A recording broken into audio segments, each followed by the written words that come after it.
मैं आपके लिए लेके आया हूं क्लास 11th का सबसे इजीएस्ट चैप्टर जिसका नाम है बैंक रिकॉन्सिलिएशन स्टेटमेंट। बिजनेसमैन कितना ट्रांजैक्शंस किए, किस पर्सन से किए, कितने पैसे आए, कितना पैसा गया, सब कुछ अपने पास कुछ ना कुछ रिकॉर्ड करके रखता है। कहाँ रिकॉर्ड करके रखता है? बिजनेसमैन एक सेपरेट बुक क्रिएट करता है जिसको कहते हैं क्या, कैश बुक। और बैंक उन्हीं चीज आपसे रिलेटेड जितना भी ट्रांजेक्शन है उसको कहाँ रिकॉर्ड करके रखता है? पासबुक में। तो जो कैश बुक और पासबुक है ये दोनों क्या होना चाहिए? इक्वल होना चाहिए। ठीक है, कुछ चीजें जो होती हैं वो जीवन के सत्य होती हैं जिसको आपको स्वीकारना पड़ता है। ठीक है, वैसे ही बैंक रिकॉन्सिलिएशन स्टेटमेंट का ये फॉर्मेट आपको स्वीकारना पड़ेगा क्योंकि यही परम सत्य है, इसके बिना आप आगे बढ़ नहीं सकते हैं। हमको एक पर्टिकुलर पर्सन से चेक मिला और वो हम चेक क्या किए, जा करके बैंक में जमा कर दिए। ठीक है, अब जैसे ही हम वो चेक बैंक में जमा किए होंगे हम कहाँ शो किए होंगे? अपने कैश बुक में कि प्लस, हमको उस फलाने आदमी से पैसा आया, हम प्लस में शो कर दिए। बट आपको पता चलता है कि वो चेक तो अब तक क्लियर ही नहीं हुआ, आपके खाते में क्रेडिट ही नहीं हुआ, आप तो प्लस कर दिए थे। फॉर्मेट बहुत इंपॉर्टेंट है भाई, और अब तक का सबसे आसान चैप्टर यही है, कुछ भी नहीं है, बहुत ही आसान। सबसे मुश्किल काम बेटा आपको हम बता दे तो एक ही होता है, पता है ना क्या? जिंदगी जीना। आपको थोड़ा अपने अकाउंटेंसी को भी समय देना पड़ेगा, तभी अकाउंटेंसी आपको एक्सेप्ट करेगी।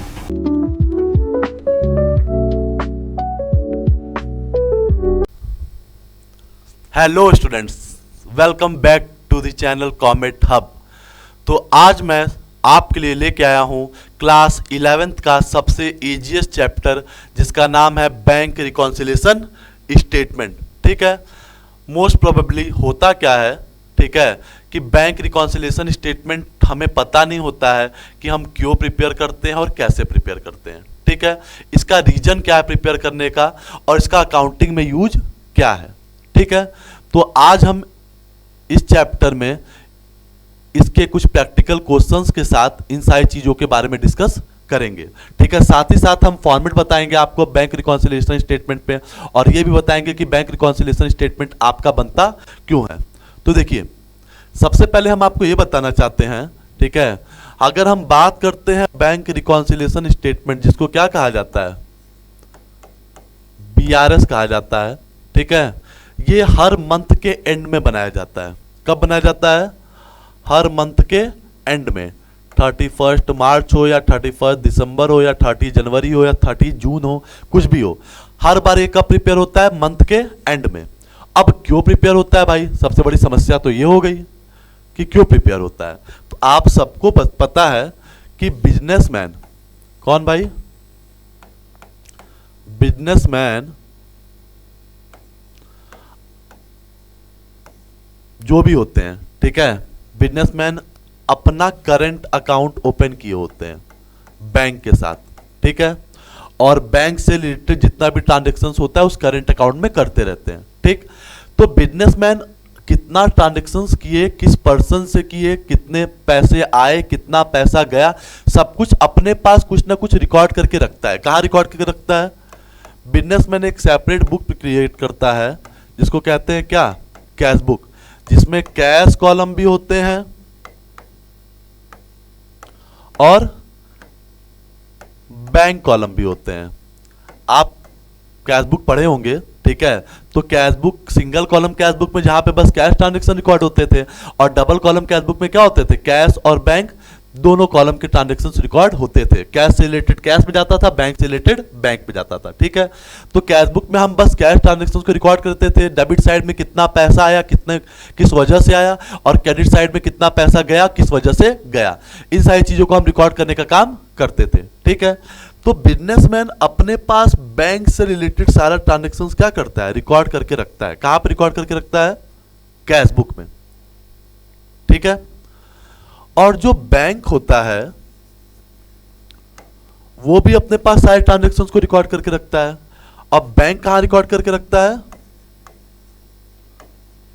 पासबुक में। ठीक है, आपने जो भी ट्रांजैक्शंस किया है आप अपने पास रिकॉर्ड करके, बिजनेसमैन ने जो भी ट्रांजैक्शंस किया है बिजनेसमैन अपने पास रिकॉर्ड करके कहां रखता है? कैश बुक में। और बैंक उन्हीं चीज आपसे रिलेटेड जितना भी ट्रांजैक्शंस है उसको कहां रिकॉर्ड करके रखता है? पासबुक में। तो जो कैश बुक और पासबुक है ये दोनों क्या होना चाहिए? इक्वल होना चाहिए। ठीक है, जो कैश बुक और पासबुक है ये दोनों हमेशा क्या होने चाहिए? इक्वल होने चाहिए। तो यही इक्वल नहीं होता है, ठीक है, किसी न किसी वजह से कोई ट्रांजेक्शन्स ऑमिट हो जाते हैं, किसी ट्रांजेक्शन्स में एरर हो जाता है, किसी ट्रांजेक्शन्स को हम 2 बार रिकॉर्ड कर देते हैं। इन्हीं वजह से जब बैंक का, ठीक है, when passbook of bank does not match with the cash book of businessman, then we will prepare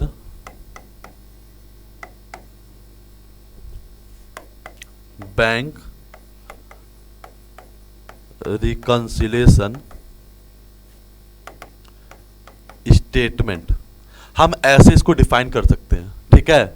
जब बैंक का पासबुक बिजनेसमैन के कैश बुक से मैच नहीं करता है, ठीक है, अगर बिजनेसमैन ट्रांजैक्शन किया है सब कुछ तो बिजनेसमैन अपने पास रिकॉर्ड करके रखा है, सेम वैसे ही अगर ट्रांजैक्शंस को रिकॉर्ड करके रखा है बैंक, अब किस में रिकॉर्ड करके रखा है, पासबुक में, ये दोनों हमेशा क्या होने चाहिए, इक्वल होने चाहिए।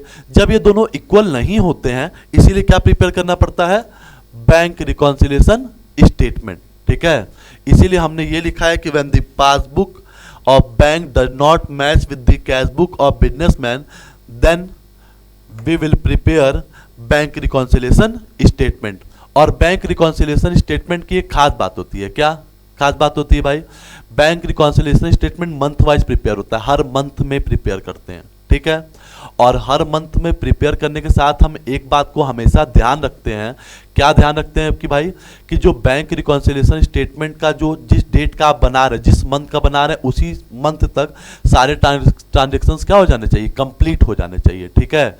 अगर हम 31 मार्च का बना रहे हैं तो पूरे मार्च का जो भी ट्रांजेक्शन है वो मार्च तक क्या हो जाने चाहिए, कंप्लीट हो जाने चाहिए, ठीक है। अगर मार्च में हो गया तो ठीक, अगर उसके बाद होता है तो हम ये मानते हैं कि वो ट्रांजेक्शन उस महीने में नहीं हुआ है, ठीक है। मार्च का ट्रांजैक्शन अप्रैल में नहीं जाना चाहिए, अप्रैल का ट्रांजैक्शन मई में नहीं जाना चाहिए। इसलिए बीआरएस में आप एक बात का ध्यान रखेंगे, क्या, डेट इंपॉर्टेंट है भाई, ठीक है। जो डेट है वो सबसे क्या है, इंपॉर्टेंट है। तारीख आप हमेशा याद रखेंगे, ठीक है। जिस मंथ का प्रिपेयर कर रहे हैं उस मंथ में सारे ट्रांजैक्शन क्या हो जाने चाहिए, कंप्लीट हो जाने चाहिए, ठीक है। तो बस आप इतना याद रखिए कि बिजनेसमैन का कैश बुक का कौन सा कॉलम, बैंक, कैश से तो मतलब नहीं है, बैंक कॉलम, और बैंक का पासबुक, ये दोनों मैच नहीं करता है। हम इसीलिए क्या प्रिपेयर करते हैं, बैंक रिकॉन्सिलिएशन स्टेटमेंट को प्रिपेयर करते हैं, ठीक है। अब बैंक रिकॉन्सिलिएशन स्टेटमेंट का कुछ फॉर्मेट होता है, ठीक है। क्या फॉर्मेट होता है भाई, फॉर्मेट होता है ये format of bank reconciliation statement, ठीक है। आपको बैंक रिकॉन्सिलिएशन स्टेटमेंट एग्जाम में 2 वे से पूछने के लिए आता है, एज अ कैश बुक और एज अ पासबुक। तो हम जो फॉर्मेट लाए हैं वो कैश बुक के हिसाब से लाए हैं, पासबुक वाले फॉर्मेट को भी हम आपसे बताएंगे। तो देखिए, कुछ चीजें हैं जो परम सत्य हैं जिसको आपको माननी ही माननी पड़ेगी, समझे। कुछ चीजें जो होती हैं वो जीवन के सत्य होती हैं जिसको आपको स्वीकारना पड़ता है, ठीक है। वैसे ही बैंक रिकॉन्सिलिएशन स्टेटमेंट का ये फॉर्मेट आपको स्वीकारना पड़ेगा क्योंकि यही परम सत्य है, इसके बिना आप आगे बढ़ नहीं सकते हैं। तो देखिए, होता क्या है कि 2 तरीके से हम बैंक रिकॉन्सिलिएशन स्टेटमेंट प्रिपेयर करते हैं, एक थ्रू दी कैश बुक और एक थ्रू दी पासबुक। तो जब कैश बुक के थ्रू प्रिपेयर करते हैं तो नीचे जो आंसर आता है वो पासबुक का आता है, और जब पासबुक के थ्रू प्रिपेयर करते हैं तो जो नीचे आंसर आता है वो किसका आता है, कैश बुक का आता है, ठीक है। ये फॉर्मेट जो है वो थ्रू दी कैश बुक है, ठीक है। सबसे पहले क्या होता है, अगर balance as per cash book given है, डेबिट बैलेंस, कौन सा बैलेंस, डेबिट बैलेंस। तो डेबिट बैलेंस कैश बुक का आप सबको याद है बचपन के दिन, debit what comes in, credit what goes out. पैसा आता है तो डेबिट, जाता है तो क्रेडिट। डेबिट बैलेंसेस को हमेशा प्लस में शो करते थे, मतलब पैसा आ रहा है, और क्रेडिट बैलेंस को माइनस में शो करते थे। तो सेम चीज यही, अगर कैश बुक का डेबिट बैलेंस है या कहीं पे लिखा हुआ है क्या, फेवरेबल बैलेंस है तो हम उसको कहां शो करेंगे, प्लस में, ठीक है। और अगर ओवरड्राफ्ट बैलेंस है या कहीं ये लिखा हो कि अनफेवरेबल बैलेंस है, कौन सा बैलेंस, अनफेवरेबल बैलेंस, तो हम उसको कहां शो करेंगे, माइनस में। फेवरेबल बैलेंस किसी का भी हो, चाहे कैश बुक का हो चाहे पासबुक का हो, आप हमेशा कहां शो करेंगे, प्लस में। और अनफेवरेबल बैलेंस किसी का भी हो, चाहे कैश बुक का हो चाहे पासबुक का हो, कहां शो करेंगे, माइनस में, ठीक है। फिर देखिए, कुछ चीजें हमेशा प्लस होती हैं और कुछ चीजें क्या होती हैं, माइनस। जिसमें सबसे पहला टर्म क्या है, हम ये कैश बुक के वे से सोचेंगे, ठीक है। ये जो फॉर्मेट है वो थ्रू दी कैश बुक है। जैसे पहला टर्म क्या है, check issued but not drawn but not at presented for payment, ठीक है। आप किसी के नाम का चेक काट दिए, ठीक है, मतलब मेरे कहने का मतलब समझिएगा, ठीक है। बहुत इंपॉर्टेंट है सारी कॉन्सेप्ट को जानना, सारा रीजन जानना कि क्यों हम ऐसा करते हैं, ठीक है। तो सबसे पहला टर्म क्या है ऐड का, check issued but not yet presented for payment. आपने किसी के नाम का चेक काट दिया, ठीक है। हमने काट दिया कि हाँ अतुल श्रीवास्तव जी को 5,000 रुपये का चेक देना है, सुधांशु कुमार जी को 10,000 रुपये का चेक, इन दोनों के नाम का 5,000 और 10,000 का चेक हमने काट दिया। चेक काट तो दिया इनके नाम का, हमने तुरंत कैश बुक में एंट्री क्या कर दी कि पैसा गया, ठीक है। बट वो चेक अभी तक आपके पास ही पड़ा है, आपने उनको प्रेजेंट नहीं किया है, किसके लिए, पेमेंट करने के लिए, ठीक है। अब डिफॉल्ट क्या हो रहा है भाई, डिफॉल्ट ये हो रहा है कि जब आप चेक काटे तो आपने दिखा दिया कैश बुक से कि पैसा गया, बैंक कॉलम को डिक्रीज कर दिया। बट एक्चुअल में क्या हुआ है, आपके पास से तो पैसा गया नहीं है, वो चेक तो वहीं पड़ा हुआ है, बैंक के पास कोई इंफॉर्मेशन गई नहीं है, बैंक के पास चेक पहुंचा नहीं है, तो बैंक का पैसा डिक्रीज हुआ नहीं है। तो ये प्रॉब्लम होती है। तो जब चेक काटे थे आपने दिखा दिया माइनस में, बैंक को कोई इंफॉर्मेशन नहीं, तो बैंक ने कुछ शो नहीं किया, ठीक है। तो आपका कैश बुक और बैंक का पासबुक कहां से मैच करेगा, आपको उसको वापस से एड बैक करना होता है। इसीलिए हम इस आइटम को क्या करते हैं, प्लस करते हैं, ठीक है। सेकेंड टर्म क्या है, इंटरेस्ट अलाउड और क्रेडिटेड बाय बैंक। बैंक ने आपको इंटरेस्ट अलाउड दिया था, क्रेडिट किया था, मगर आप उसको रिकॉर्ड करना भूल गए। आपके पास से तो पैसा आया ना भाई, आप उसको रिकॉर्ड नहीं किए, बैंक के पास, बैंक आपको अलाउड कर दिया, बैंक आपको इंटरेस्ट दे दिया, तो बैंक आपका पैसा क्या की होगी, बढ़ा दी होगी, और आपको इंफॉर्मेशन है नहीं, ठीक है, या आप कुछ रिकॉर्ड किए नहीं थे, आप रिकॉर्ड करना भूल गए, ठीक है। तो आपका बैंक वैसे ही पड़ा हुआ है और बैंक का पासबुक इंक्रीज कर गया है और आपका पासबुक, आपका cash book same as it is पड़ा हुआ है। जब आप रिकॉर्ड करेंगे, ठीक है, अब रिकॉर्ड करेंगे तो पैसा आपके पास आया, तो कहां शो करेंगे, प्लस में, ठीक है। तीसरा पॉइंट क्या है, interest on investment directly receive by bank. ये भी सेम ओमिटेड वाला केस है, ठीक है। Interest on investment bank receive किया आपकी तरफ से, ठीक है, आपको कोई नॉलेज नहीं था, बैंक के पास डायरेक्ट पैसा आया, बैंक इंक्रीज कर गया। अब बैंक इंक्रीज कर गया, आपके पास कोई इंफॉर्मेशन नहीं है, आप रिकॉर्ड करना भूल गए होंगे, आपका cash book same as it is वैसे ही पड़ा हुआ है और बैंक का पैसा बढ़ चुका है, तो कहां से आपका कैश बुक और बैंक का पासबुक मैच करेगा, करेगा नहीं करेगा। तो हम वापस से जब इंटरेस्ट और इन्वेस्टमेंट ऐड करेंगे तब हमारा कैश बुक का पासबुक क्या करेगा, मैच करेगा, इक्वल होगा। इसलिए हम इसको क्या करते हैं, ऐड बैक कर देते हैं। फिर देखिए, रिबेट नॉट रिकॉर्डेड और credited in the cash book. आपको रिबेट मिला था, रिबेट का मतलब छूट, ठीक है, आप उसको रिकॉर्ड करना भूल गए, बैंक ने रिकॉर्ड कर लिया, आपको किसी बिल का पेमेंट करना था, उस पर आपको रिबेट मिला, पेमेंट करना था 10,000, ठीक है, आपने पेमेंट किया 9,500 या 9,700, 300 रुपये का या 500 रुपये का आपको रिबेट मिला, छूट मिला, ठीक है। अब बैंक से तो 9,700 ही कटा है, लेकिन आपने कितना घटा दिया, 10,000, 300 रुपये आपने एक्स्ट्रा घटा दिया, 300 रुपये वापस आपको क्या करना पड़ता है, ऐड बैक करना पड़ता है, क्योंकि आप इनको रिकॉर्ड करना भूल चुके हैं। उसके बाद देखिए, amount omitted to be debited recorded in the bank column of cash book, ठीक है।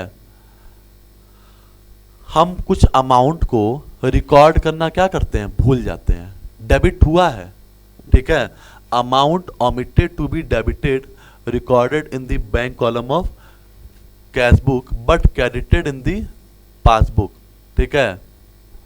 क्या हुआ है, अमाउंट हमारे तरफ से डेबिट हुआ है मगर बैंक की तरफ से क्या हुआ है, क्रेडिट हुआ है, तो डिफरेंस आ गया, ठीक है, वापस से जब बैंक की तरफ क्रेडिट हुआ तो आपको भी क्रेडिट करना चाहिए, आपके पास भी पैसा आया, आपको कहाँ शो करना चाहिए, प्लस में। आपने कहाँ शो कर दिया है, माइनस में, तो उसको हम वापस से ऐड बैक करेंगे, तो ये भी आइटम कहाँ शो होता है, प्लस में। कुछ आइटम्स लेस के हैं, क्या, ध्यान से सुनिएगा, cheque deposited paid but not cleared और क्रेडिटेड, और cheque debited in the cash book but not cleared और credited in the cash book. इसका मतलब क्या है, आपने चेक बैंक में जमा कर दिया, ठीक है, आप क्या करते हैं, बैंक में चेक जमा कर दिए, कर चुके हैं बैंक में चेक जमा, ठीक है, बट आपको ये पता चला कि अब तक बैंक में पैसा क्रेडिट हुआ नहीं है। आप, हमको किसी से चेक मिला, ठीक है, हमको एक पर्टिकुलर पर्सन से चेक मिला और वो हम चेक क्या किए, जा करके बैंक में जमा कर दिए, ठीक है।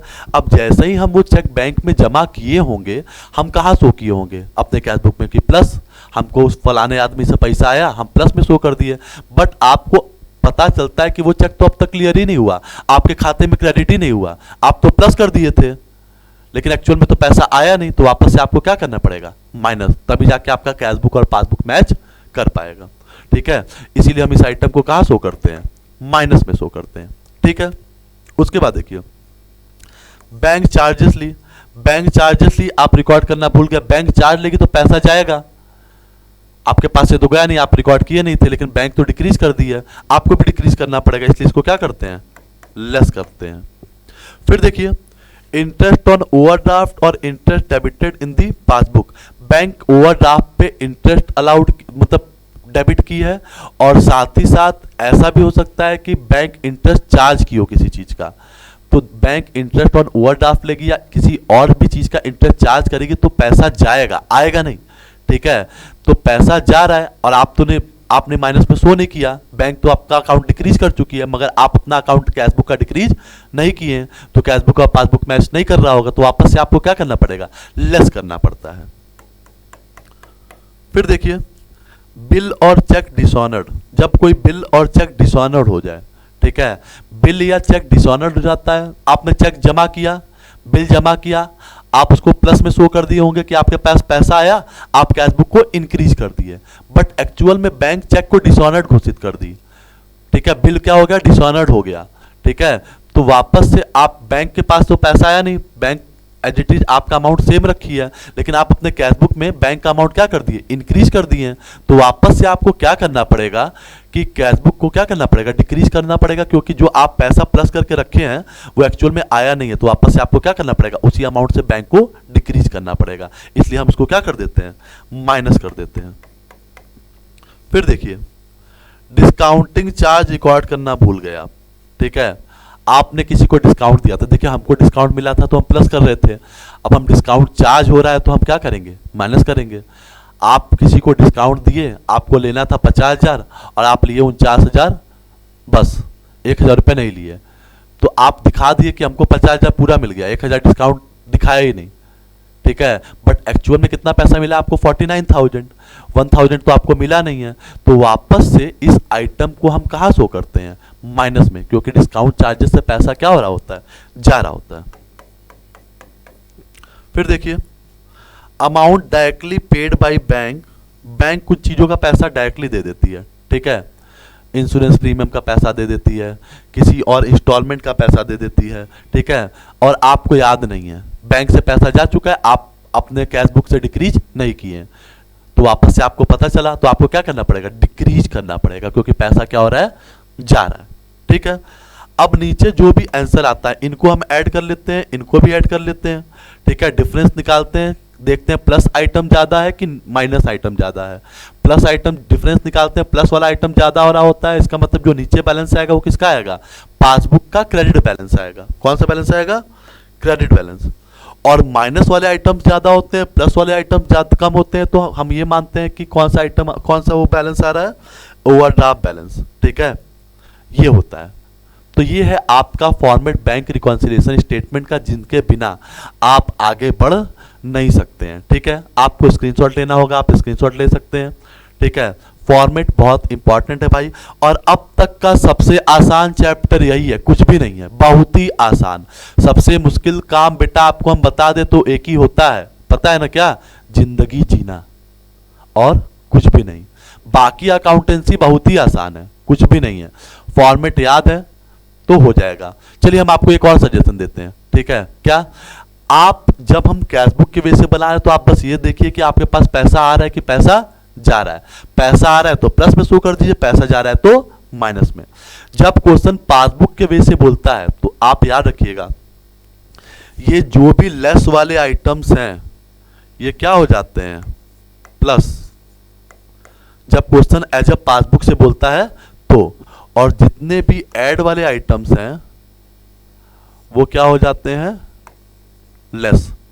तो जब भी क्वेश्चन पासबुक से बोलेगा तो ऐड वाले आइटम लेस हो जाएंगे और लेस वाले आइटम को क्या कर देते हैं, प्लस, उल्टा हो जाता है, ठीक है?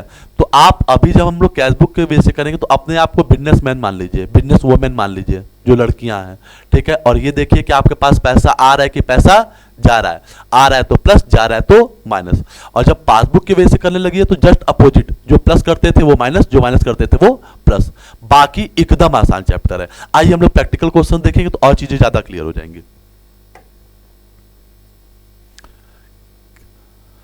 व्हेन फेवरेबल बैलेंस, हम 4 क्वेश्चंस कराएंगे चारों टॉपिक के, फेवरेबल बैलेंस के, अनफेवरेबल बैलेंस के, कैश बुक के, फेवरेबल बैलेंस पासबुक के, favourable balance unfavourable balance passbook के, ठीक है?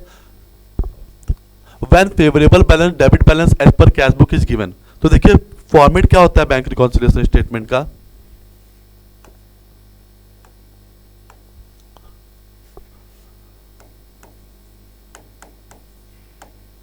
BRS as on. हम यहां पे डेट जरूर मेंशन करते हैं, क्या डेट है, 31 मार्च 2022, 31 मार्च 2022। फॉर्मेट होता है आपका बैंक रिकॉन्सिलिएशन स्टेटमेंट का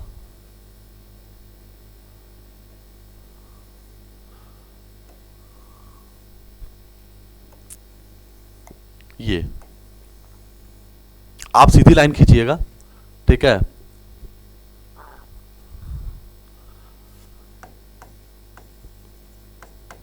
पर्टिकुलर्स प्लस आइटम और माइनस आइटम। सबसे पहले क्या बोला गया है, when favourable balance debit balance as per cash book is given, ये टॉपिक का नाम हम लिख चुके हैं। On comparing the cash book with the passbook of Naman, it is found that on 31 March 2022 bank balance of 40,960 shown by the cash book differ from the bank balance with the regard to the following, ठीक है? It means आपको जो balance given है वो कौन सा balance given है, cash book का बैलेंस गिवन है, ठीक है? बस बैंक बैलेंस, बस बैलेंस भी लिखा होता है तो वो प्लस वाला बैलेंस होता है। हम इसको लिखते हैं debit balance as per cash book, कितना, 40,960। कलर चेंज कर लेते हैं, कलरफुल दुनिया से चीजें अच्छी लगेंगी, ठीक है? अब आगे क्या बोला गया है, आगे क्या बोला गया, bank charges 100 on 31 March 2022 are not entered in the cash book. आप बैंक चार्जेस 100 रुपए को रिकॉर्ड करना भूल गए, पहला पॉइंट, आप बैंक चार्जेस रिकॉर्ड करना भूल गए। अब जब बैंक चार्जेस रिकॉर्ड करेंगे तो हमारा कैश बुक प्लस नहीं होगा, कैश बुक क्या होगा, माइनस होगा, क्योंकि पैसा क्या हो रहा है, जा रहा है, ठीक है? सेम वैसे ही सेकंड पॉइंट देखते हैं। On 21st March 2022, a debtor paid 2,000 into Naman bank account in settlement of his due, but no entry was made in the cash book in respect of this. एक debtor था, debtor कौन होते हैं, debtor are those type of person from whom we have to receive the money, जिनसे हमें पैसा receive करना होता है, ठीक है? तो एक डेटर था जो आपके अकाउंट में 2,000 रुपए दे करके आप उसे सेटलमेंट कर लिया, मगर आप उसको रिकॉर्ड करना भूल गए। तो डेटर हमको पैसा देगा तो हमारा कैश बुक क्या होना चाहिए, इंक्रीज होना चाहिए, लेकिन हम कोई कुछ रिकॉर्ड ही नहीं किए, तो आप रिकॉर्ड करेंगे तो हमारा कैश बुक क्या हो जाएगा, इंक्रीज। इसको कह सकते हैं customer directly deposited in bank. कितना पैसा जमा कर दिया भाई, 2,000 रुपए जमा कर दिया। वैसे ही तीसरा पॉइंट देखिए आप, तीसरा पॉइंट क्या है, cheque totalling 12,900 ever issued by Naman duly recorded in the cash book. Same वही वाला चेक आप 12,980 रुपए का काट दिए हैं, जो कि कैश बुक पे रिकॉर्ड भी कर दिए कि पैसा गया, but had not been presented at the bank for payment, मगर वो बैंक में पेमेंट के लिए गया ही नहीं, या तो आप जिसको चेक दिए थे वो पेमेंट के लिए लेके ही नहीं गया, तो पैसा गया ही नहीं, आप तो पैसा डिक्रीज कर दिए बट बैंक के पास से तो गया नहीं, वापस इसको ऐड बैक करना पड़ेगा, ऐड करना पड़ता है। इसको कहते हैं check issued but not presented for payment. कितने का चेक है, 12,980 का, ठीक है। फोर्थ पॉइंट क्या बोला है, a bill of 6,900 discounted with the bank it entered in the cash book. एक बिल डिस्काउंट कराया था आप 6,900 रुपए का, ठीक, without recounting the discounting charges of 800। आप डिस्काउंटिंग चार्जेस को रिकॉर्ड करना क्या किए, भूल गए, ठीक है। अब डिस्काउंटिंग चार्जेस हम रिकॉर्ड करना भूल जाएंगे, ठीक है। आप 6,900 रुपए का चेक बिल डिस्काउंट कराया, ठीक है, आपको पैसा मिला 6,100, लेकिन आप दिखा दिए 6,900, ठीक है। आप 800 रुपए जो डिस्काउंट दिए उसको रिकॉर्ड नहीं किए थे, मतलब आप जो डिस्काउंट कटा है आपका, ठीक है, क्योंकि बिल रिसीव कर रहे थे तो डिस्काउंट कटा होगा आपका। जब हम क्या करते हैं, बैंक से बिल मैच्योरिटी के पहले रिटायर करा लेते हैं ना, तो बैंक कुछ पैसा काट के आपको मैच्योरिटी से पहले बिल का पैसा दे देती है, ठीक है। तो डिस्काउंटिंग चार्ज करेगा तो आपका पैसा डिक्रीज हो रहा है, आप उसको डिक्रीज नहीं शो किए हैं, तो आप डिक्रीज शो करेंगे, जब डिक्रीज शो करेंगे तो कहाँ पैसा जाएगा, माइनस में जाएगा। Discounting charges not recorded. कितने का डिस्काउंटिंग चार्जेस है, 800 रुपए का। फिफ्थ पॉइंट क्या बोला है, 3520 is entered in the cash book as paid into the bank but not credited by bank. आपने 3,520 रुपए का चेक बैंक में जमा कर दिया, मगर अभी तक खाते में क्रेडिट हुआ नहीं है। आप जमा किए होंगे, तुरंत ही शो कर दिए होंगे कि प्लस में पैसा आ गया, बट एक्चुअल में पैसा आया नहीं आया, तो वापस से कहाँ शो करेंगे, माइनस में। इसको कहते हैं cheque deposited but not credited. कितना, 3520। फिर देखिए 6 point, no entry has been made in the cash book to record this honour of a cheque 650 receive from Bhanu. Dishonoured हो गया आपका चेक, जब चेक मिला होगा तो प्लस में शो कर दिए होंगे, मगर एक्चुअल में हमारे पास तो पैसा आया नहीं, तो वापस से हमको कहाँ शो करना पड़ेगा, माइनस में। कभी भी चेक डिसऑनर्ड हो जाए, बिल डिसऑनर्ड हो जाए, तो कैश बुक में हम क्या एंट्री करते हैं, माइनस में। आप यही रिकॉर्ड करना भूल गए, चेक डिसऑनर्ड। कितने का चेक था, 650। अब दोनों तरफ, अब देखिए कुछ बच गया है, कुछ बचा तो नहीं है, ठीक है। अब इसको ऐड कर लीजिए, हम इसको ऐड करेंगे, ठीक है। 40,960 और ये हो जाएगा 12,980 है, ठीक है। 12,000 क्या, इसको इसमें 4 प्लस कर लेते हैं, 12 to 14, 14,980।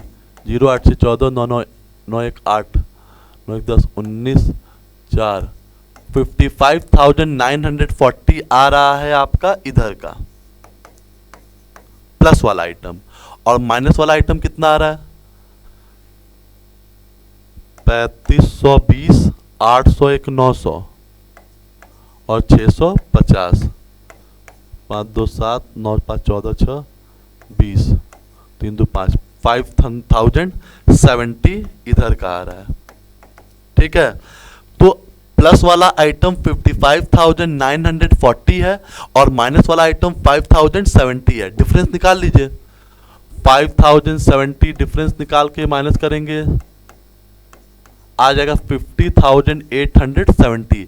प्लस आइटम का कितना ज्यादा आ रहा है, 50,870 जिस साइड आ रहा है, ठीक है। प्लस वाला ज्यादा है, माइनस वाला कम, जिस साइड ज़्यादा हो उस साइड उस बैलेंस को क्या कर दीजिए, डिफरेंस बैलेंस को लिख दीजिए 50,870। अगर हम ऊपर कैश बुक किए होते तो नीचे किसका आंसर आता है, पासबुक का। अगर प्लस आ रहा है तो पासबुक का कौन सा बैलेंस होगा, क्रेडिट बैलेंस।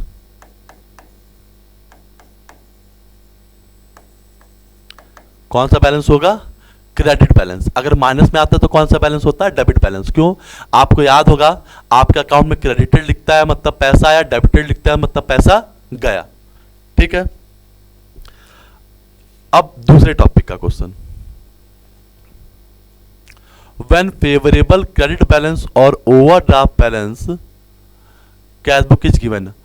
अब कैश बुक का ये फेवरेबल बैलेंस मतलब प्लस आइटम वाला था, अब जो फेवरेबल बैलेंस होगा वो माइनस आइटम वाला होगा। तो आइए प्रिपेयर कर लेते हैं, bank reconciliation statement as on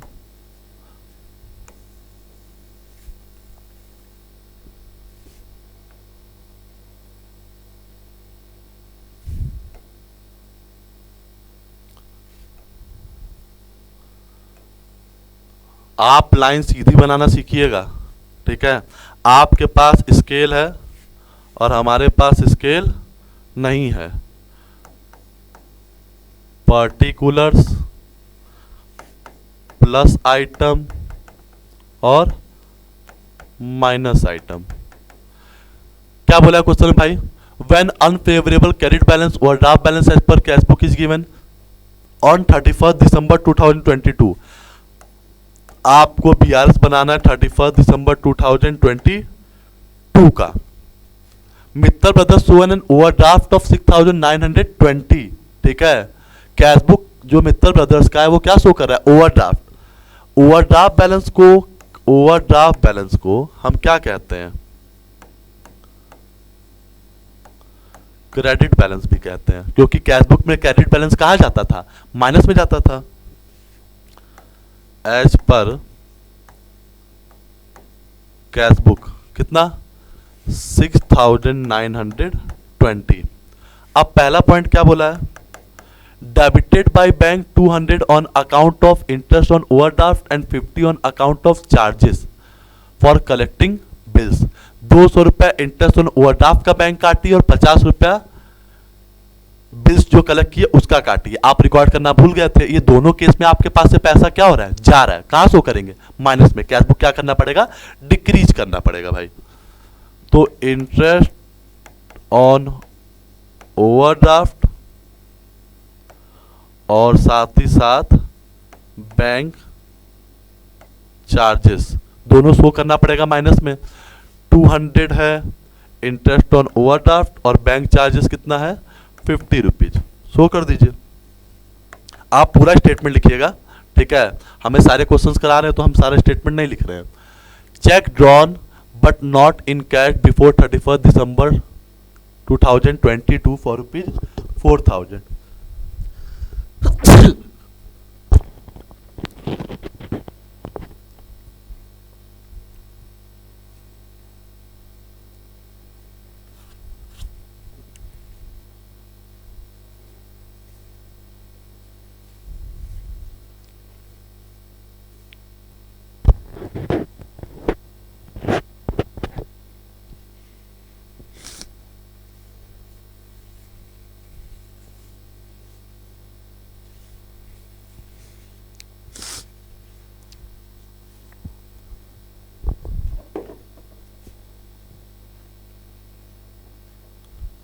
second point क्या बोला है, चेक ड्रॉन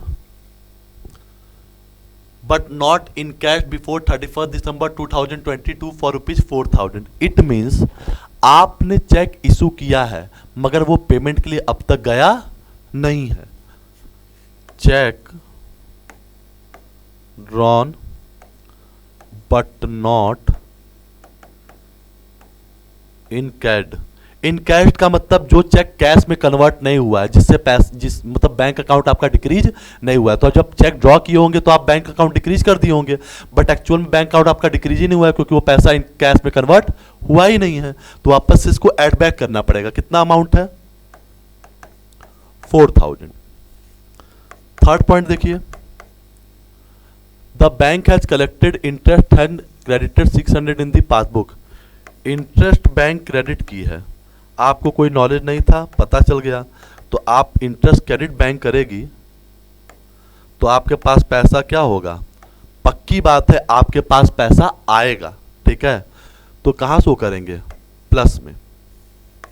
और फोर्थ पॉइंट क्या बोला है, a bill receivable of 700 previously discounted with the bank had been dishonoured and debited in the passbook.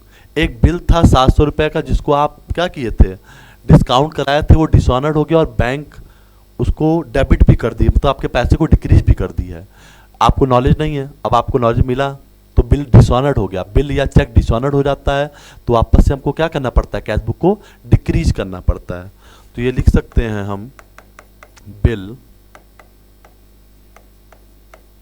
Dishonoured by bank. कितने का bill है, 700 का।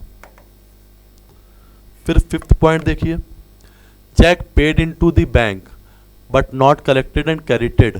ठीक है, चेक बैंक में जमा किए मगर अब तक आपके खाते में पैसा क्रेडिट नहीं हुआ है। Cheque deposited but not credited by bank. कितना, 6000। कहाँ शो करेंगे, माइनस में, क्योंकि जब आप चेक बैंक में जमा किए होंगे तो आप अपने कैशबुक को प्लस कर दिए होंगे, बट एक्चुअल में आपके पास से तो पैसा आया नहीं, तो वापस से कहाँ शो करना पड़ेगा, माइनस में। ठीक है, अब हम देख लेते हैं, कुछ तो बचा नहीं है। इधर का आएगा 4600 और इधर का कितना आ रहा है, 6000 12,920 प्लस 950, ये 52799 18 213 13,870 13,870। माइनस वाले कॉलम का ज़्यादा आ रहा है, डिफरेंस निकाल लीजिए।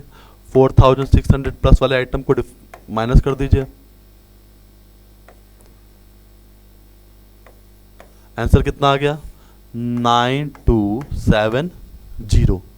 ठीक है, 9270 जो है आपका माइनस आइटम वाली चीज़ें ज़्यादा हैं। तो ये अब ऊपर कैशबुक है तो नीचे पासबुक आएगा, लेकिन माइनस में है तो कौन सा पासबुक का बैलेंस होगा, ये डेबिट बैलेंस होगा। कौन सा बैलेंस होगा, debit balance as per passbook.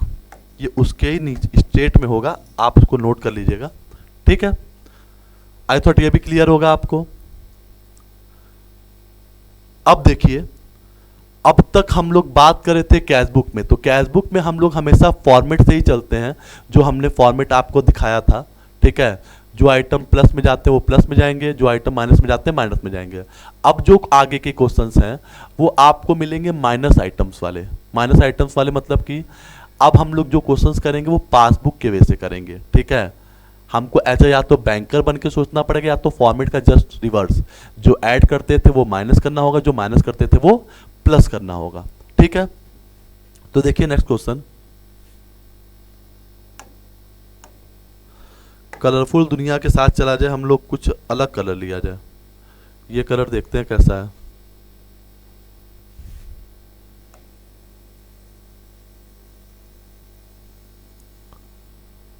Questions देखते ही सबसे पहले फॉर्मेट बना लेना चाहिए, ये एक अच्छे स्टूडेंट की आदत होनी चाहिए।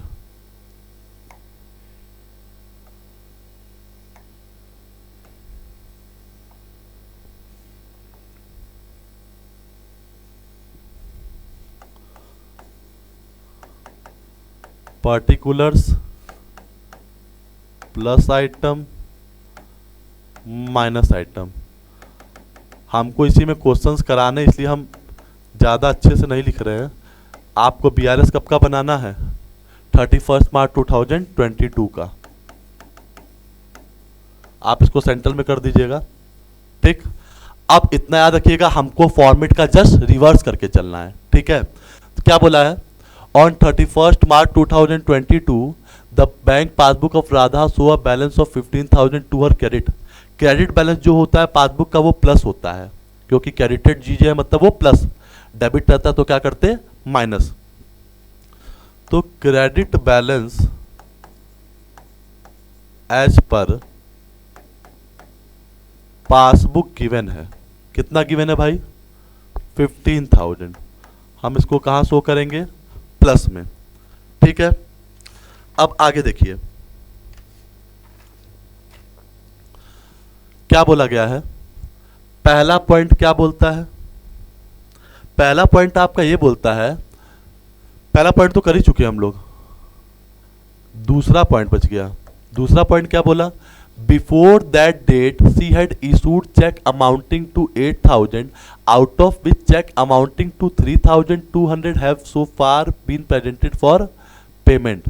ठीक है, 8,000 रुपये का चेक था जिसमें से 3,200 रुपये का चेक आपने पेमेंट के लिए भेज दिया, मतलब बाकी का चेक अभी भी पेमेंट के लिए गया नहीं है। Check issued but not yet presented for payment, इसको कौन से स्टेटमेंट कहेंगे? Check issued but not presented for payment. कितने का चेक है भाई? 8,000 रुपये का। 8,000 का चेक है, 3,200 रुपये पेमेंट के लिए जा चुका है। 8,000 चेक में से 3,200 जा चुका है, मतलब बाकी का नहीं गया। कितना नहीं गया है? 4,800 नहीं गया है। अगर कैश बुक होता तो इस स्टेटमेंट को प्लस में शो करते, पासबुक है तो कहां शो करेंगे? माइनस में। फिर देखिए तीसरा पॉइंट। तीसरा पॉइंट क्या बोला है? तीसरा पॉइंट ये बोला है, a cheque of 2,200 deposited by her into bank on 26 March. सब कुछ 31 मार्च के पहले ही होना चाहिए, सही है भाई, कोई दिक्कत नहीं है। 26 मार्च को चेक जमा हो गया, मगर आपके खाते में अब तक क्रेडिट हुआ नहीं है। Cheque deposited but not credited. Cheque deposit तो हुआ मगर क्रेडिट नहीं हुआ है। कैश बुक होता तो हम इसको कहां शो करते हैं? माइनस में। पासबुक है तो कहां शो करेंगे? प्लस में। कितना? 2,200। वैसे ही फोर्थ पॉइंट देखिए, फोर्थ पॉइंट में क्या हुआ है? She had also receive a cheque of 500 entered in the bank column of cash book was omitted to be paid into bank. इसका मतलब क्या है कि चेक 500 रुपए का जमा हुआ था, ठीक है, कैश बुक में एंट्री भी पास हो गई मगर बैंक में रिकॉर्ड करना भूल गए। Cheque deposited but omitted to be recorded in cash book. अब आप ही बताइए, अगर आप बैंक में चेक जमा किए, उसको रिकॉर्ड करना भूल गए, तो आपके पास पैसा आया, कैश बुक रहता, sorry, she had also received a check of 500 which also entered in by her in bank column of cash book। Bank column of cash book में रिकॉर्ड कर दिए, बस omitted to be paid into the bank. Bank अभी तक payment दिया नहीं है, ठीक है। चेक जमा हो गया, ठीक है, पेड हो चुका है मगर अभी तक बैंक अकाउंट में दिया नहीं है। तो अगर हम कैश बुक बनाते हैं तो इसको शो करते हैं माइनस में, क्योंकि आप चेक जमा कर दिए मगर अभी तक पैसा मिला नहीं है। पासबुक है तो इसको कहाँ शो करेंगे? उल्टा, प्लस में। फिफ्थ पॉइंट क्या बोला है? फिफ्थ पॉइंट ये बोला है कि a cheque of on 30th March 2020 a check of 1570 received by her was paid into the bank but the same was omitted to be entered in the cash book। ठीक है, 30th March 2020 को 1570 रुपये का receive किए check, ठीक है। कौन receive किया? राधा जी चेक रिसीव की, was paid into the bank, bank पे जमा भी हो गया, but the same was omitted to be recorded in the cash book. Cash book में रिकॉर्ड करना क्या किए? भूल गए। इसमें और इसमें थोड़ा सा डिफरेंस है। क्या? She had also received a check of 500 which also entered by her in the bank column of cash book was omitted to be paid into the bank. Bank में जमा करना क्या किए थे? भूल गई थी। कैश बुक पे रिकॉर्ड कर दी थी। राधा जी जो हैं, अगर हम इसकी बात करें 500 वाले रुपीस की बात करें, तो जो राधा जी हैं वो कैश बुक में रिकॉर्ड की थी मगर पासबुक में रिकॉर्ड करना भूल गई। तो जब पासबुक में रिकॉर्ड करेंगी, ठीक है, तो जब पासबुक में रिकॉर्ड कहाँ करना चाहिए था? पैसा आया प्लस साइड, अगर पासबुक के वजह से सोचो, नहीं तो बैंक कॉलम में रिकॉर्ड करना भूल गई थी तो बैंक कॉलम में रिकॉर्ड करती तो माइनस करना पड़ता, तो अब कैश बुक की वजह से सोचेंगे तो कहाँ शो करना पड़ेगा, प्लस में। वैसे ही यहाँ पे क्या हुआ है, 30 मार्च को 1570 रुपये का चेक रिसीव की, बैंक में जमा कर दिए, मगर कैश बुक में रिकॉर्ड करना क्या की, भूल गई। अब कैश बुक में रिकॉर्ड करेंगी तो कैश बुक में रिकॉर्ड करेंगे तो रिसीव कर रही है प्लस होता, अब हम पासबुक के वजह से बना रहे हैं तो हमें कहाँ शो करना पड़ेगा, माइनस में। जो चीज़ें कैश बुक में प्लस होती हैं वो चीज़ें पासबुक के वजह से बनाएंगे तो क्या आ जाएगी, माइनस में। इसको क्या लिख सकते हैं, इसको लिखते हैं check received but not recorded. कितने का चेक है, यह चेक आपका 1570 का। 6 पॉइंट क्या बोलता है, 150 रुपये बैंक क्रेडिट की है आपको और 25 रुपये बैंक चार्ज लिया है। अगर बैंक क्रेडिट करती है, इंटरेस्ट क्रेडिटेड बाय बैंक, तो कैश बुक होता तो प्लस, पासबुक है तो माइनस में शो कर दीजिए। और बैंक चार्जेस जो होता है वो अगर कैश बुक रहता है तो माइनस, पासबुक है तो प्लस। कितना बैंक चार्जेस, 25 रुपये है, बस काम खत्म। ऐड कर लीजिए,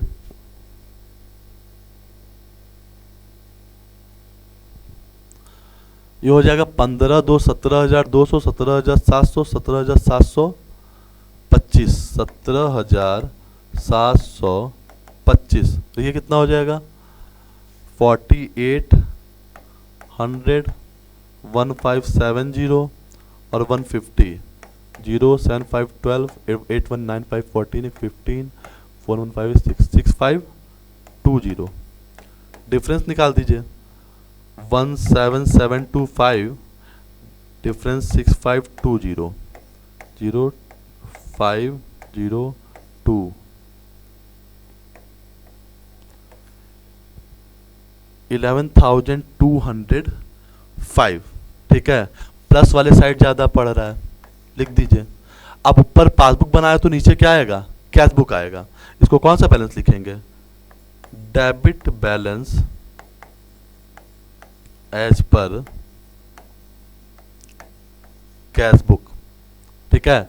अगर हम ऊपर पासबुक होता है तो नीचे क्या आता है, कैश बुक। अगर ऊपर कैश बुक तो नीचे क्या आएगा, पासबुक आएगा। और एक क्वेश्चन करते हैं हम लोग, माइनस वाले। फिर से थोड़ा कलर चेंज करते हैं, कलरफुल दुनिया के साथ चीज़ें अच्छी लग रही थी। ये देखें, अच्छा कलर है, हाँ अच्छा कलर है। देखिए भाई क्या बोला है, व्हेन अनफेवरेबल बैलेंस। अब जो पासबुक का होगा वो कौन सा बैलेंस होगा, माइनस बैलेंस होगा।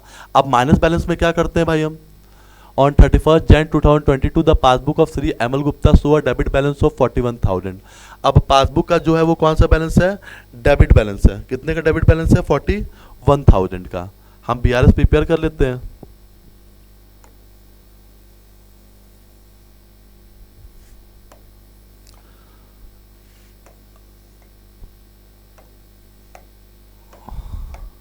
अब हम ज़्यादा लिखेंगे नहीं, आप समझ जाइएगा कि कैसे हो रहा है। अनफेवरेबल बैलेंस है, 31 जैन का है। बीआरएस कब का है,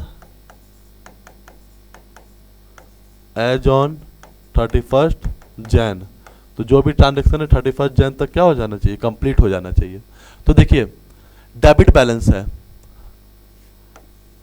डेबिट बैलेंस जो पासबुक का होता है उसको कहाँ शो करते हैं, हमेशा माइनस में शो करते हैं। कितना, 41,000। ये प्लस आइटम है और ये माइनस आइटम है। अब पहला पॉइंट क्या बोला है, पहला पॉइंट बोला है चेक अमाउंटिंग टू 15,600 ड्रॉ किए, जिसमें से 11,000 रुपये का चेक क्या हो चुका है, अब तक इनकैड हो चुका है। मतलब बाकी का चेक इनकैड नहीं हुआ है, ठीक है। तो 15,600 में से 11,000 का चेक क्या हो चुका है, इनकैड हो चुका है, ठीक है। मतलब बाकी का नहीं हुआ है। It means cheque issued but not presented for payment. Cheque issue तो हुआ है मगर पेमेंट के लिए प्रेजेंट नहीं हुआ है। कितने का चेक? 15,600 में से 11,000 रुपये का चेक क्लियर हो चुका है। मतलब कितने का नहीं हुआ है? 11 4 15 4,600। हम इसको माइनस में क्यों शो कर रहे हैं? कैश बुक रहता तो प्लस में शो करते थे, पासबुक है तो जस्ट अपोजिट। कहाँ शो करेंगे? माइनस में। सेकंड पॉइंट क्या बोला है? कोई wrong debit of 800 given by bank in the passbook. Wrong debit given by bank. अब कैश बुक रहता तो माइनस में शो करना पड़ता था, पासबुक है तो कहाँ शो करेंगे? प्लस में। क्यों? रॉन्ग डेबिट की तो कैश बुक डिक्रीज करेंगे, कैश बुक में माइनस में शो करते हैं, मगर हम पासबुक के बेस से बना रहे हो तो हम कहाँ शो करेंगे? प्लस में शो करेंगे। तीसरा पॉइंट देखिए, तीसरा पॉइंट बोला है a cheque of 200 was credited.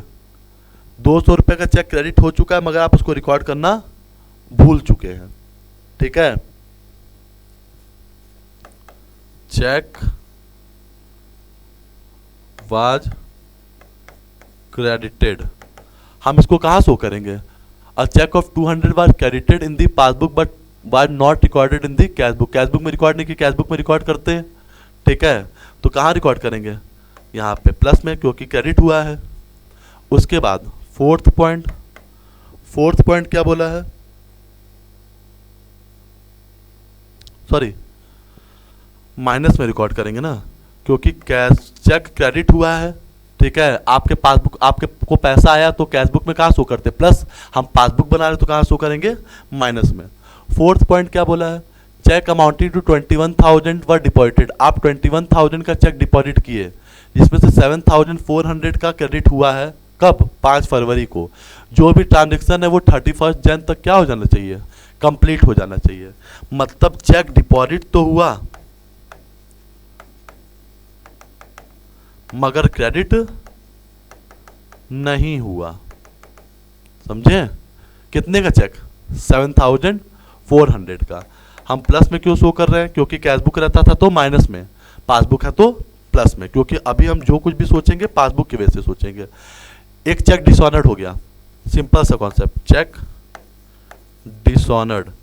Dishonoured की चीजें कहाँ जाती थी? कैश बुक में माइनस में, पासबुक में कहाँ जाएगा? प्लस में। अब तो आपको बस फॉर्मेट अपने सामने लेके बैठेंगे, चीजें बहुत ज्यादा आसान लगने लगेंगी। जिंदगी से ज्यादा क्या बैंक रिकॉन्सिलिएशन स्टेटमेंट आसान लगने लगेगा। बस थोड़ा सा फॉर्मेट लेके बैठिए। ठीक है, थोड़ा सा समय दीजिए। रिश्तों के अलावा आपको थोड़ा अपने अकाउंटेंसी को भी समय देना पड़ेगा, तभी अकाउंटेंसी आपको एक्सेप्ट करेगी। ठीक है, तभी आपको पता चलेगा कैसे प्लस होगा, कैसे माइनस होगा, कौन सा आइटम क्रेडिट होगा, कौन सा आइटम डेबिट होगा। तो थोड़ा ज़्यादा रिश्तों से ज़्यादा थोड़ा अकाउंटेंसी को इस समय जो वक्त देगा ना, उसको अकाउंटेंसी बहुत ज़्यादा वक्त भी देगी और बहुत ज़्यादा पैसा भी बना के देगी। इस बात को आप हमेशा याद रखिएगा। 6 पॉइंट क्या बोला है? इंटरेस्ट ऑन ओवरड्राफ्ट कितना और bank charges 100। Interest on overdraft, cash book रहता तो माइनस, पासबुक है तो प्लस में शो करेंगे। उसके बाद 7th पॉइंट क्या बोला है? 7th पॉइंट बोला है a cheque of 500 debited in the cash book was omitted to be bank. ठीक है, चेक जो है वो 500 रुपए का डेबिट हुआ है, उसको बैंक में रिकॉर्ड करना क्या किए? भूल गए। ठीक है, भूल गए तो कोई बात नहीं भाई, दोबारा रिकॉर्ड कर देते हैं। अब अगर कैश बुक होता तो इसको कहाँ शो करते हैं? माइनस में। पासबुक है तो कहाँ शो करेंगे? प्लस में। ये था आपका 7th पॉइंट। बस ऐड कर लेंगे। अब एट लास्ट क्या करते हैं? दोनों तरफ का ऐड कर लेते हैं। अब इस तरफ का आप ऐड करेंगे 74 और 8। ठीक है, 82 92, ये कितना हो जाएगा? 9800। तो ये 9800 इधर का हो गया और इसको ऐड करेंगे 41 4 45 45,800। तो 45,800 हो गया आपका माइनस आइटम और प्लस आइटम हो गया आपका कितना? 9,800।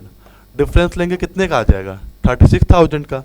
तो ये 36,000 आपका बैलेंस बच रहा है। किसका? माइनस आइटम का। तो ऊपर पासबुक है तो नीचे किसका आंसर आ जाएगा? कैश बुक का। जगह नहीं आप समझ चुके होंगे। ठीक है, तो बहुत अच्छा लगा होगा आपको ये सारे क्वेश्चंस। बस एक बात को आप हमेशा ध्यान रखेंगे कि सारे फॉर्मेट्स के साथ ही करेंगे। बस कैशबुक में हम फॉर्मेट के साथ चलते हैं, मगर पासबुक में फॉर्मेट के साथ नहीं, फॉर्मेट का क्या करते हैं, जस्ट अपोजिट कर देते हैं। जो आइटम आप प्लस में शो करते थे वो आइटम कहां शो करेंगे, माइनस में, और जो आइटम माइनस में शो करते थे वो कहां शो करेंगे, प्लस में।